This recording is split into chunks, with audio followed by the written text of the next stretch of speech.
अमीर माँ लाई गरीब बेटी के लिए खाना। राहुल, तुम मुझे छोड़कर नहीं जा सकते। अरे आखिर मुझ में कमी क्या है? जैसे तुम्हारी माँ को लड़की चाहिए, मैं बिल्कुल वैसी ही हूँ। सुंदर हूँ, पढ़ी लिखी हूँ और अमीर भी हूँ। देखो पूजा, मैं मानता हूँ कि हमारा रिश्ता पिछले 8 साल से है, लेकिन अब जब माँ हमारे इस रिश्ते के लिए मान ही नहीं रही तो इसमें मैं क्या कर सकता हूँ। मैं भी तुमसे बहुत प्यार करता हूँ, मैं भी तुमसे शादी करना चाहता हूँ, लेकिन मैं अपनी माँ के खिलाफ भी नहीं जा सकता, क्योंकि मैं तुम्हें पिछले 8 साल से जानता हूँ, लेकिन मेरी माँ को मैं पिछले 29 साल से जानता हूँ। अब 8 साल के रिश्ते के लिए मैं अपनी माँ का दिल नहीं दुखा सकता।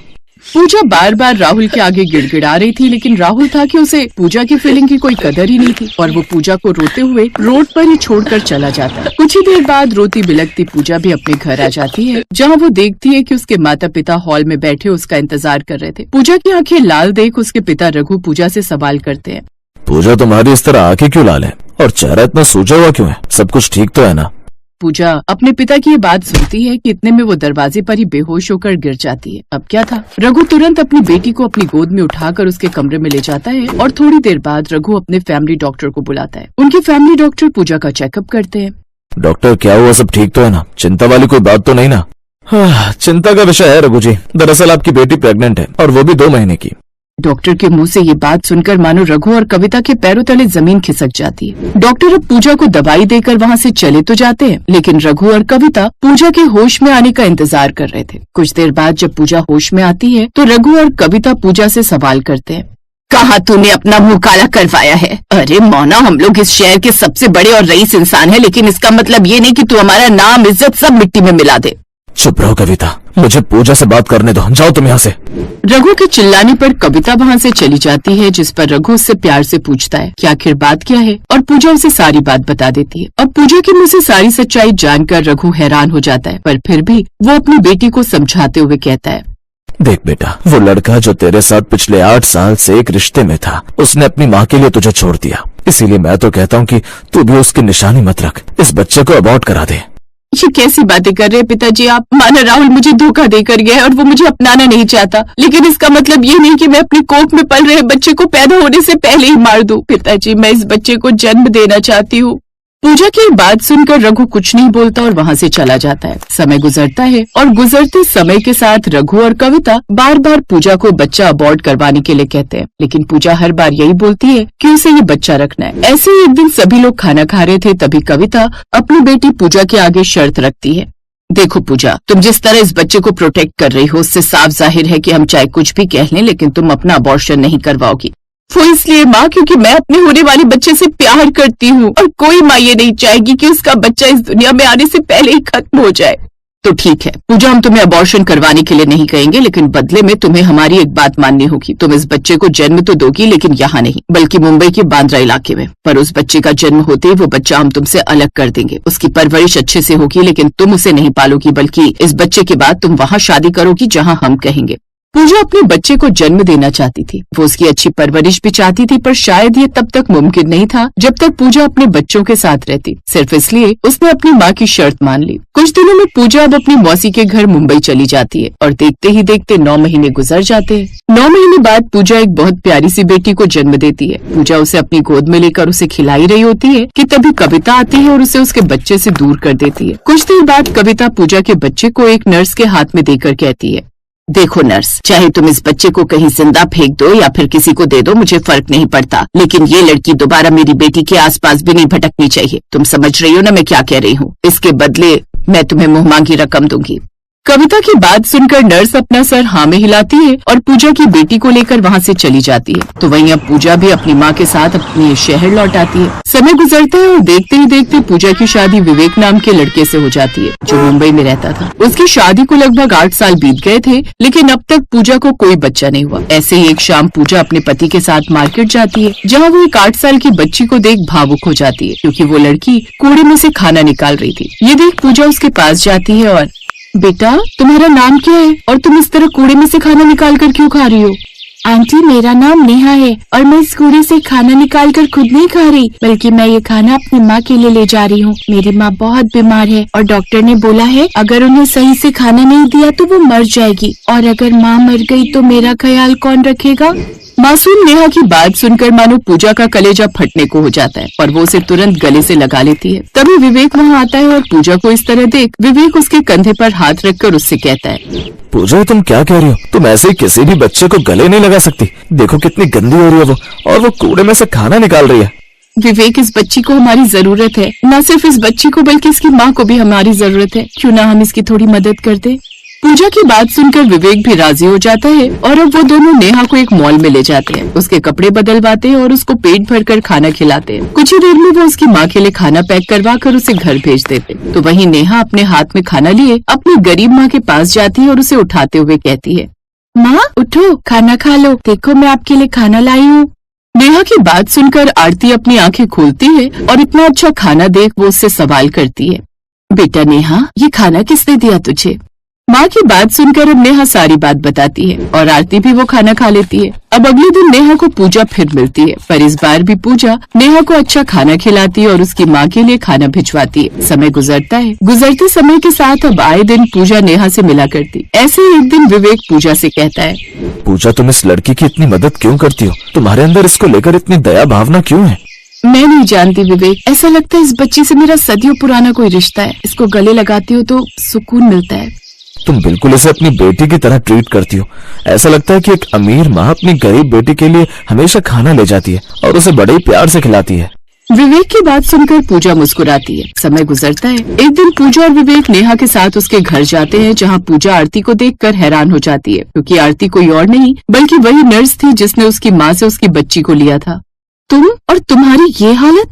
पूजा, शायद भगवान ने मुझे मेरे कर्मों की सजा दी है। मुझे कैंसर है और ये कैंसर आखिरी स्टेज पर है। मैं कुछ ही दिनों की मेहमान हूँ, पर भगवान ने एक माँ को एक बेटी से ज्यादा दिन दूर नहीं रखा। देश से ही सही, पर तुम अपनी बेटी से मिल चुकी हो। क्या मतलब?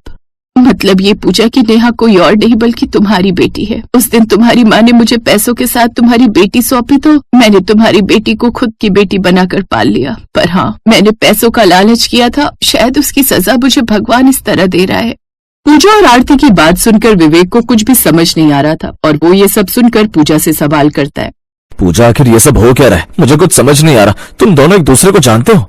विवेक का सवाल सुनकर अब पूजा उसे सारी बात बता देती है, जिसे सुनकर विवेक थोड़ी देर चुप रहता है। पर क्योंकि विवेक एक बहुत ही समझदार इंसान था, इसलिए वो पूजा से कहता है, पूजा, मैं ना तो राहुल हूँ और ना ही कभी बनना चाहूंगा। देखो पूजा, मैं तुम्हारा पति हूँ और हमें भी कोई बच्चा नहीं हो रहा। और वैसे भी नेहा भले ही राहुल की बेटी हो, लेकिन उसे मैं अपना नाम दूंगा।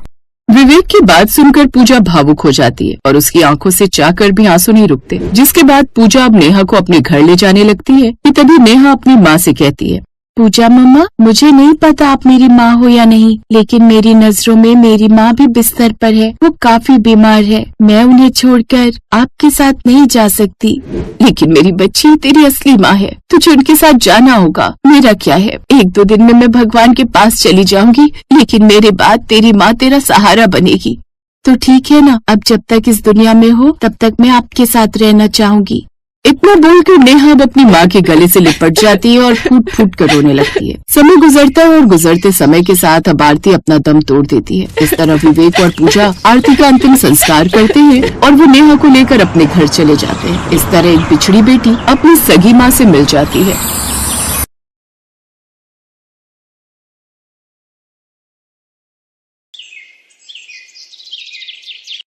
यशोदा का पति जब उसके सामने दूसरी शादी करके आया तो उसके पैरों तले तो जैसे जमीन ही निकल गई। जब उसने इस बात का विरोध किया तो उसे घर से निकाल दिया गया। यशोदा अपनी बेटी के साथ अपने मायके अपने भाई के घर चली। उन्होंने आपको घर से निकाल दिया और आप भी मुंह उठाकर यहाँ चली आई।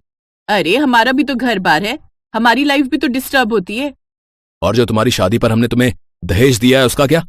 वो सब ऐसे ही छोड़कर आ गई? तो मैं क्या करती भैया, उनसे लड़ने बैठती। मेरी बेटी छोटी है, इस पर क्या ही असर पड़ेगा। इतनी चिंता होती ना आपको तो अपने पति के साथ कॉम्प्रोमाइज कर लेती। यूं मुंह उठाकर नहीं चली आती मायके। मेरे पास और कोई रास्ता नहीं था यहाँ आने के अलावा। मुझे कुछ दिन यहाँ रहने दीजिए, फिर मैं कोई न कोई ठिकाना ढूंढ लूंगी। अब वो अपने कमरे में जाते हैं। माँ, पहले तो मामा मामी हमें कितना प्यार करते थे और कितने अच्छे से पेश आते थे, लेकिन अब तो ये हमसे कैसे बातें कर रहे हैं। यशोदा के पास उसकी किसी भी बात का जवाब नहीं था। अगले दिन अपनी बेटी को घर पर छोड़कर यशोदा काम की तलाश में निकल जाती है। घर पर नीतू अपनी मामी की 5 साल की बेटी नेहा के साथ खेल रही थी। तभी उसकी मामी, ये क्या इतनी बड़ी होकर यहाँ हंसी ठिठोली कर रही है? चल जाकर घर के कामकाज कर ले। अपनी मामी की ऊंची आवाज सुनकर डरते हुए नीतू रसोई में जाकर काम करने लगती है। शाम को यशोदा घर लौटती है। क्या हुआ मोहतरमा, कहीं काम मिला या यूं ही मटर गश्ती करके आ गई? काफी जगह काम की तलाश में गई लेकिन कहीं नौकरी नहीं मिली भाभी। नहीं मिली? हे भगवान, पता नहीं कब तक मुफ्त का राशन तोड़ेगी। खैर जाओ, अब वो ऑफिस से आते होंगे, जल्दी से रसोई में जाकर खाना बनाकर तैयार कर दो। यशोदा चुपचाप रसोई में जाती है और खाना बनाने लगती है। सबको खाना खिलाने के बाद वो जूठे बर्तन भी धोती है। अगले दिन वो फिर घर का काम जल्दी खत्म करके काम की तलाश में जाती है और दिन में थकी हारी घर लौटती है तो पंखा चलाकर बैठ जाती है। लेकिन तभी उसकी भाभी आकर पंखा बंद कर देती है। फ्री की बिजली नहीं आ रही है अब, आज कहीं काम मिला या नहीं? हाँ भाभी, मुझे एक जगह नौकरी मिल गई है। शुक्र है ऊपर वाले का, नहीं तो मुझे लगा था कि ऐसे ही तुम दोनों का बोझ हमें ढोना पड़ेगा। कुछ दिन बाद अपने भाई से कुछ पैसे उधार लेकर वो एक किराए के कमरे में चली जाती है। साथ ही वो अपने भाई को वादा करती है कि वो जल्द ही पैसे लौटा देगी। अब वो अपनी बेटी के साथ किराए के कमरे में रहने लगती है। फिर एक रोज, बेटी अब तू कल से स्कूल जाना शुरू कर दे, पहले ही तेरी पढ़ाई का काफी नुकसान हो गया है। लेकिन माँ, मेरी किताबें और बैग तो घर पर ही रह गया। अरे हाँ, उस रोज जल्दबाजी में मैं लाना ही भूल गई। अब वो अपनी पड़ोसन को फोन करती है और उससे रिक्वेस्ट करती है कि वो नीतू के पिता के यहाँ से उसका स्कूल बैग और किताबें ले आए। वो औरत उसका सामान पहुंचा देती है। अब नीतू के स्कूल जाने के बाद यशोदा भी काम पर जाने लगती है। यशोदा एक फैक्ट्री में काम करने लगती है। सुबह से शाम तक वो काफी थक जाती थी। एक रोज, माँ तुम काफी थक जाती हो ना? आप चिंता मत करो, एक दिन ना मैं पढ़ लिख कर बहुत बड़ी बन जाऊंगी, फिर हम इन सब का ना मुंह बंद कर देंगे। मेरी बच्ची, तू लोगों की बातों पर इतना ध्यान मत दे और अपनी पढ़ाई पर ही ध्यान रख। कामयाब बनो और सबकी बोलती बंद कर दो। अब माँ, मेरी जिंदगी का एक ही मकसद है, अमीर बनना, क्योंकि मैं समझ चुकी हूँ इंसान की तभी इज्जत है जब उसके पास पैसा हो। अब हमें मेहनत करके अमीर बनना है। अब दोनों माँ बेटी दिन रात मेहनत में लग गई। यशोदा भी अपनी नौकरी में जी तोड़ मेहनत करती और नीतू भी अपनी पढ़ाई पर ध्यान देती। ऐसे ही समय बीता। अब नीतू ने 12वीं पूरी कर ली और अब वो गवर्नमेंट जॉब की तैयारी में लग जाती है। ऐसे ही समय बीता। एक रोज यशोदा काम से लौट रही थी, तब उसने सड़क पर एक आदमी को देखा। लॉटरी है, ले लो लॉटरी, सिर्फ 20 रुपए में ही। 20 रुपए दो और करोड़पति बन जाओ। 20 रुपए में करोड़पति? भैया ये क्या कह रहे हो? हाँ, ये लो लॉटरी, 20 रुपए में खरीद लो और बन जाओ करोड़पति। यशोदा 20 रुपए में लॉटरी खरीद लेती है और घर आ जाती है और उस लॉटरी को मंदिर में रख देती है। कुछ दिनों बाद रक्षाबंधन का त्योहार था तो यशोदा बड़ी दुखी थी। वो अपनी माँ को उदास देख, माँ अब छोड़ो ना, मामा जी ने इतने सालों में तुम्हें कभी याद नहीं किया, तुम्हें कभी पूछा तक नहीं, और तुम आज भी उन्हें याद करती हो। क्या करूं बेटी, वो मेरा भाई है और त्योहार आने पर मन भारी हो जाता है तो क्या करूं। और वो ना सही, लेकिन मैं तो आज भी उसे अपना भाई मानती हूँ। तुम चिंता मत करो, एक ना एक दिन वो वक्त जरूर आएगा जब वो आपसे मिलने आएंगे। चलो अब मुस्कुरा दो, आज मैं तुम्हारी पसंद की खीर बना रही हूँ। फिर एक रोज, माँ माँ माँ, मेरी प्यारी माँ। क्या हुआ? माँ, तुम्हारी बेटी की सरकारी नौकरी लग गई है, मैं सरकारी बैंक में मैनेजर लग गई हूँ। सच मेरी बच्ची, खुश रहे, आज मैं बहुत खुश हूँ। तभी उनके दरवाजे पर कोई दस्तक देता है। जी, यशोदा जी का घर यही है? जी बताइए, मैं ही यशोदा हूँ। मैडम, आपने कुछ वक्त पहले लॉटरी खरीदी थी। लॉटरी? हाँ याद आया, वो तो मैंने भगवान जी के मंदिर में रखी थी और देखना ही भूल गई। मैडम, आपकी किस्मत जाग गई है, आपको पूरे 1 करोड़ की लॉटरी लगी है।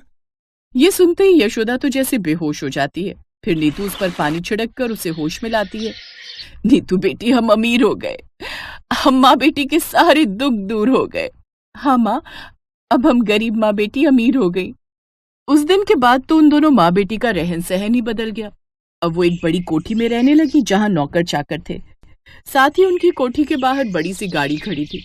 उसके भैया भाभी को जब इस बात की जानकारी मिली तो वो यशोदा से आकर माफी मांगने लगे। हमें माफ कर दो दीदी, हमसे गलती हो गई, लेकिन आज आपको आपकी मेहनत का और नीतू को भी उसकी मेहनत का फल मिल गया, तभी तो आज इसकी सरकारी नौकरी लग गई और आपकी लॉटरी भी। जिस वक्त हमें आपका साथ देना चाहिए था उस वक्त हमने भाई भाभी होकर भी आपका साथ नहीं दिया। हाँ बहन, हमें माफ कर दो। कोई बात नहीं, जिसने जो कर्म किया है उसे वो भोगेगा। मुझे तुमसे कोई गिला शिकवा नहीं। अब दोनों माँ बेटी उन्हें माफ कर देती हैं और खुशी खुशी अपनी जिंदगी काटती हैं। Thanks for watching.